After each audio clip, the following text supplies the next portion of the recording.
La planète que nous suivons principalement dans le projet Monde porte bien des noms au fil des âges. Elle voit passer des périodes d'activité intense, suivies de millions d'années de calme. Dans cette vidéo, nous allons passer son histoire en revue. Près de 8 milliards d'années après le Big Bang, notre monde se forme suite à l'accrétion de roches gravitant autour du Soleil. 4,5 milliards d'années plus tard, l'homme apparaît sur cette planète qu'il nomme Terre. Après près de 3 millions d'années d'évolution, il commence sa conquête des étoiles, et certains humains deviennent conscients de la présence d'entités supérieures qui résident dans le vide spatial. Cette connaissance le mène à sa perte, lorsqu'un groupe d'individus attire involontairement l'attention d'une de ces divinités cosmiques du nom d'Iblis. En 2044 de notre calendrier, le dieu rapproche le système solaire de son corps physique et spirituel, à plus de 60 000 années-lumière de son point de départ, dans un événement cataclysmique appelé l'apogée d'Amarante. Après 44 années de voyage, la Terre, à cheval entre la réalité et le plan cosmique, atteint sa destination finale. Des centaines d'années durant, l'humanité tente de survivre à la présence du Dieu. Des religions-États se forment tandis que des créatures de cauchemar parcourent la Terre. Malheureusement, il faudra à peine 300 ans à la race humaine pour s'éteindre. Les derniers survivants attentèrent toutefois à l'existence d'Iblis, dans un dernier élan de courage appelé célesticide. Les chairs du dieu fondent sur le monde, ne laissant que son cœur, lune malfaisante et verdâtre, en orbite. Ainsi s'éteignent les humains pour la première fois de l'histoire de la Voie lactée. Plusieurs centaines de millions d'années plus tard, une race extraterrestre nommée les Anciens colonise la planète. Génies généticiens, ils y créent de nombreuses formes de vie. Ils peinent néanmoins à élaborer un peuple parfaitement adapté à ce monde, et vont creuser le sol à la recherche d'espèces ayant déjà vécu ici. C'est ainsi qu'ils retrouvent par hasard des ossements des premiers hommes. Grâce à leur technologie, ils parviennent à réanimer ce peuple d'un ancien temps et les libèrent sur le monde qu'ils appelleront Mundus. L'expérience est un tel succès qu'ils recréeront, à de nombreux endroits dans la galaxie, le même système solaire et les mêmes peuples. En effet, les anciens ne créent pas la vie par pur altruisme, mais par nécessité. Engagés dans une guerre de plusieurs millions d'années qu'ils sont en train de perdre contre les Nécrons, ils façonnent de nombreuses races dans l'espoir que l'une d'elles devienne un puissant allié dans le futur. Bien que ce fût partiellement le cas avec les Eldar et les Krork, ils coururent à leur perte lorsqu'ils tentèrent d'utiliser les énergies du plan cosmique, alors transformées par des millions d'années de massacres entre les deux peuples. Acculés par les démons et les Nécrons, les anciens furent purement et simplement éradiqués. Sur Mundus, ils disparurent simplement, juste avant que leur portail de téléportation situé au pôle de la planète ne vomisse des flots de démons. C'est seulement grâce à la résilience des jeunes races que ces derniers furent repoussés.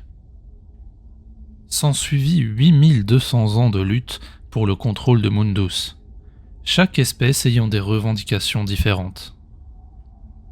L'une d'elles, une race d'hommes rats du nom de Skaven, vénérait particulièrement la lune terrible en orbite de Mundus, cadavre de l'antique Iblis. En effet, ces bêtes furent créées par des mutations provoquées par les pluies de roches corrompues en provenance de la lune chaotique, qui s'abattent périodiquement sur le monde. Convaincus que l'astre maladif est en fait l'essence même du rat cornu, leur dieu tutélaire, ils parviennent grâce à des rites impies et à une technologie approximative à le faire s'écraser sur Mundus. Bien entendu, et en dépit de leurs attentes, la seule conséquence de cet acte fut l'éradication de toute espèce présente sur le monde. Ainsi disparaît une seconde fois la race humaine.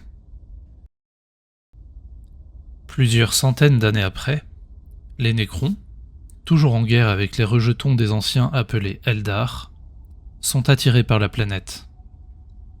Ils la colonisent et la renomment Kaunreket.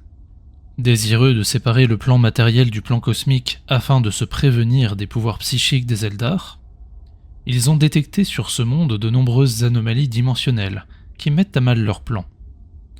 Ils ne parviennent pas à comprendre l'origine de la roche attirant les énergies de l'autre plan dans celui-ci, mais possèdent le savoir suffisant pour sécuriser localement la planète. Ils construisent une série d'immenses pylônes noirs ceinturant Kaunreket. Grâce à cette technologie que seuls comprennent, le monde est séparé du plan cosmique et sécurisé. Néanmoins, les Nécrons finissent par perdre la guerre et sont forcés de céder face aux assaillants Eldar. Ces derniers prennent pied sur le monde et le renomment Vaerilen. Ils détruisent toute présence de leur némésis à l'exception des pylônes. Bien que ces structures les dérangent au plus haut point, ils pressentent qu'ils sont un mal nécessaire. Vaerilen reste aux mains des Eldar pendant plus de 65 millions d'années, période durant laquelle l'Empire Eldar prospère dans toute la galaxie, plongeant lentement mais sûrement dans la décadence. À mesure qu'ils s'adonnent à l'hédonisme, la planète dont la surface est désagréable à leur peuple est progressivement délaissée. Certains prophètes protestent, argumentant que la surveillance de ce monde est capitale pour l'avenir de la galaxie, mais ils sont majoritairement ignorés. La planète est donc laissée à l'abandon, et certains pylônes se brisent au cours des millions d'années qui passent. À l'autre bout de la galaxie, sur une des répliques du système solaire créé il y a bien longtemps par les anciens, la race humaine prospère. Ils entament leur conquête galactique, poussés par une suprématie technologique qu'ils n'égaleront jamais plus. Sous la bannière de l'Union galactique, dirigée par une caste de diplomates nommés ordonnateurs et leurs guerriers échos, ainsi que par un pouvoir économique fort centré autour des hyperfirmes, ils s'étendent à grande vitesse. Très ouverts, ils accueillent de nombreuses races Xénos sous leur bannière et forment des liens forts avec elles. Ils repèrent l'ancienne Terre et l'étiquettent sous la dénomination ISB 2262 Rubicon 3. Ils lancent rapidement une mission de colonisation dans ce qui deviendra par la suite le secteur River. Repoussant les défenses Eldar presque inexistantes, ils colonisent la planète en 793 M21 et lui donnent un nouveau nom de commodité, Noxar.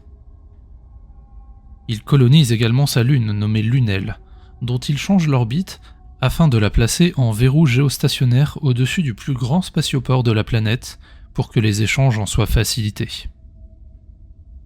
Les humains redécouvrent la pierre verte et la nomment phasonite. Grâce à elle, ils mettent au point un alliage dont les rayonnements sont mortels pour les humains, mais à la résistance et à la légèreté exceptionnelle, l'alliage Nova. Grâce à ce métal, les hyperfirmes mettent au point les SB, pour squelettes blindés, des exo-armures de combat armées. Bien que les premières générations de mechas soient peu efficaces, l'évolution des SB est fulgurante, et en moins d'une centaine d'années, ils se transforment en outils de guerre redoutables. Les hyperfirmes désormais dotées de puissants atouts déclarent la guerre aux ordonnateurs. Noxar devient une planète capitale, seule source de phasonite nécessaire à la construction des exo-armures. Ces dernières surpassent les échos sur le champ de bataille, et les ordonnateurs sont défaits. La période de calme qui s'ensuit est de courte durée. En effet, 200 ans plus tard, en 188 M23, un robot nommé Anshin déclenche le soulèvement des machines. Nommée révolte cybernétique, cette guerre voit les robots contrôlés par intelligence artificielle se rebeller contre l'emprise humaine. Les ravages qu'elle provoque mettent fin à l'Union galactique. Rares sont les régions de la galaxie à résister aux machines. Les Nox, habitants de Noxar, et leurs alliés lunellaires, parviennent à survivre, mais perdent le contact avec le reste du sous-secteur sol. Isolés, Ils forment une alliance et entreprennent de récupérer ce que les hommes ont perdu aux mains des machines. Ils s'étendent doucement, un grand nombre de technologies ayant disparu. Leur territoire, nommé Empire du Dua, s'étend pendant près de 2 millénaires durant lesquels ils reconquièrent une bonne partie du secteur River. Malheureusement, aux alentours de M25, de nombreuses tempêtes warp se forment partout dans la galaxie, et beaucoup de planètes précédemment reprises deviennent inaccessibles et tombent aux mains des démons, qui apparaissent à l'envi dans tout le secteur. Pendant 5000 ans, l'Empire du Dua combat les créatures infernales, perdant petit à petit du terrain. Des tensions s'installent entre Nox et Lunellaire. Les incursions démoniaques cessent subitement en 750 M30, avec l'éveil du dieu Slanesh et la destruction de l'immense empire Eldar. L'Empire du Dua se relève difficilement de ses cendres et reprend son expansion. Ils sont cependant rapidement contactés par un autre empire humain, ayant de toute évidence survécu lui aussi aux machines. Se présentant sous le nom d'Imperium de l'Humanité, ils demandent leur capitulation immédiate et sans équivoque, sous peine d'éradication. Les Lunellaires acceptent et se rangent du côté de l'Empereur Dieu, tandis que les Nox refusent. Une guerre fratricide éclate.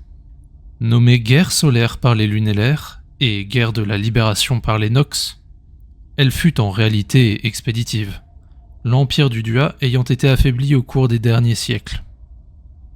Ainsi l'Imperium entama ce qui serait appelé Purge Nox par l'Administratum. En moins d'1 an, les Nox perdirent la majorité de leur monde. Noxar fut finalement conquise et renommée Thule par l'Imperium. Elle devient un monde ruche important du secteur River. Loin de Terra, elle n'eut pas d'importance dans les Résidorus, ni dans la majorité des conflits galactiques de l'Imperium.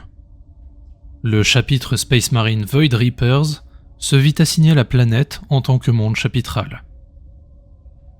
De nombreux événements frappèrent le monde, mais Thule resta dans le giron de l'Imperium jusqu'à l'ouverture de la Cicatrix Maledictum. Alors située dans l'Imperium Nihilus, la planète est livrée à elle-même. Une rébellion mène à un coup d'état des forces chaotiques. Le monde est renommé Crâne et devient pendant un temps un monde forge du chaos. Les derniers pylônes Nécrons sont détruits.